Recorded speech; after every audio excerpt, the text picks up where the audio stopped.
Blending is one of the most basic tasks in the professional kitchen. But there's more to blending food than many of us realize. Most chefs would agree that bigger is better when it comes to motors. And our blender, a Waring Xtreme, has as big a motor as you can get before the lights in the kitchen start to dim. The design of the pitcher and the blades is critical. The blades don't simply cut the food down to size, instead they act in concert with the shape of the pitcher to compress, shear, and even cavitate the blending food. And flow is also important. A well-engineered pitcher, like the one on our Waring blender, keeps the food flowing past the blades without the need to plunge a spatula into the mix. As you can clearly see here, liquid at the top of the pitcher is being pulled down by the blades before being cut and flung out to the sides of the pitcher. This is efficient blending. A final factor is the durability of the blades. A solid professional blender forges its blades from exotic steel alloys that are extremely hard, keeping the edges sharp even after grinding the toughest foods down to size. Really hard, durable foods strain the motor and work to dull the blades. An extreme example is grinding wood chips into small fragments for our kitchen smoker. A lesser blender would overheat before getting the job done and the blades would quickly dull.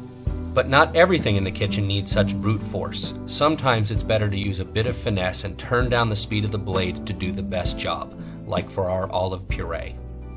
A clever and fast way to remove pits from olives for making tapenades or purees is by blending them on the lowest setting. Blend the olives with no liquid for about 30 seconds, or until the pits are completely clean. Working on the lowest setting allows you to chop through the meat of the olive, but not crack the pit into shards. Once you have blended the olives for about 20 to 30 seconds, you can empty them out into a container and separate out the undamaged pits. At this point, you are ready to make your tapenade, or you can return the olive meat to the blender and continue to blend into a puree. With the aid of Waring's high-powered motor, you can blend durable foods like raw carrots into a soup with nothing more than a little water and time. To do this, add clean and trimmed product to the blender and add just enough water to blend. Once the food begins to cook from heat created by friction, it is only a matter of minutes until it becomes a velvety smooth puree. But blenders can only puree something so fine, so blending for long periods of time will not yield an increasingly fine puree. However, the longer you blend the puree, the more the flavor will develop and change as it becomes hotter and further reduced. This is by far the easiest way we know how to make a smooth vegetable puree. In order to blend something like peanuts, which seem very dry but contain a large amount of oil, it is important not to blend too quickly. You will also need to consider the volume you are blending. Too little, and the peanuts are flung to the sides and never make contact with the blade. Too much, and the peanuts will stop flowing and the blades will free spin, at which point you will then need to scrape down the sides over and over, and this can become a huge waste of time. To blend the peanuts into a butter with minimal effort, start with about 600 grams of nuts on the lowest setting until they become fine pieces and begin to flow. At this point, you can begin to slowly turn up the speed. As a blender becomes warmer, the fat in the nuts begins to thin, and as this happens, the puree will begin to flow smoother and smoother. You can decide when the nut butter is finished based on how coarse or how fine you want your nut butter. These are just a few of the many amazing things you can do with the Waring Xtreme blender. With its powerful motor, excellent blade design, and lasting durability, the Waring Xtreme is a great addition to any commercial kitchen.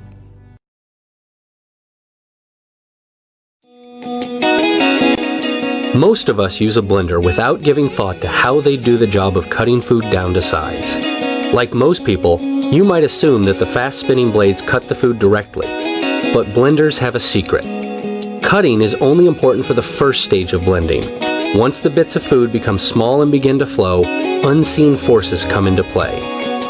Truly powerful blenders, like this Waring Xtreme, generate hydrodynamic forces that impart the energy needed to turn even the toughest foods silky smooth. As the blade sweeps through the fluid at the bottom of a blender, intense shearing forces literally rip particles of food apart. But it's the seemingly benign implosion of bubbles that is truly violent. These forces are normally all but invisible, but using our high-speed camera we can slow time and let you see how blending really works. Initially, the impact of the blades cuts the food directly.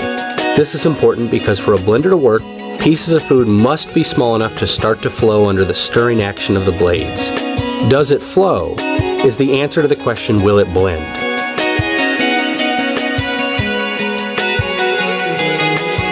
commercial grade blender, like our Waring, has enough power that the impact of its blades can shatter some tough stuff, such as handfuls of whole spices like cinnamon stick, cloves, star anise, and peppercorns into a fine powder.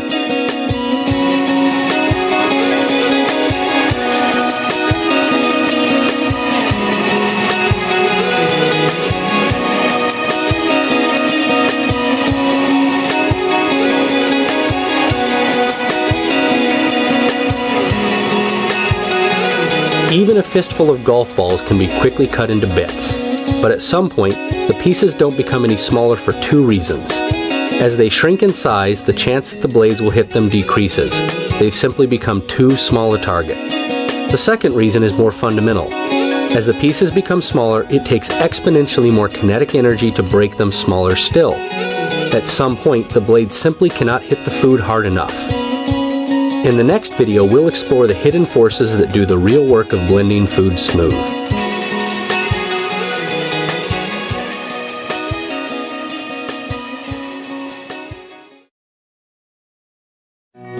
As the blades of our Waring blender spin through liquefied food, forces other than cutting are responsible for most of the work of blending.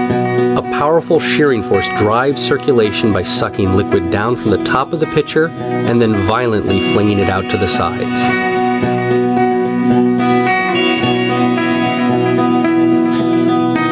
Here, as oil tries to slip past the fast-moving blades, the turbulence literally rips it into minuscule droplets that are dispersed into the surrounding liquid to create a rich, smooth emulsion. A remarkable amount of engineering effort goes into the design of the blades and pitcher to maximize this force. Those of you watching this video closely might notice another oddity. As the blades begin to spin, an uncountable number of bubbles stream from the tips and trailing edges of the blades. This is the telltale sign of cavitation. These bubbles are tiny holes ripped into the surrounding fluid. Cavitation might seem benign, but when these bubbles collapse, a powerful shockwave reverberates through the liquid that breaks apart surrounding bits of food. Indeed, cavitation is powerful enough to shatter glass. Quickly smacking the top of this glass bottle, for example, creates a brief moment where a few cavitation bubbles appear within the water. When these bubbles pop, the resulting shockwave propagates through the water to the surrounding glass bottle, shattering it instantly. Although it's too fleeting for the eye to see, this same phenomenon is occurring every time you flip the switch on your Waring blender. The impact of these shockwaves is immense and breaks surrounding particles of food into incredibly small pieces. This is the unseen force that a blender uses to cut foods down to size.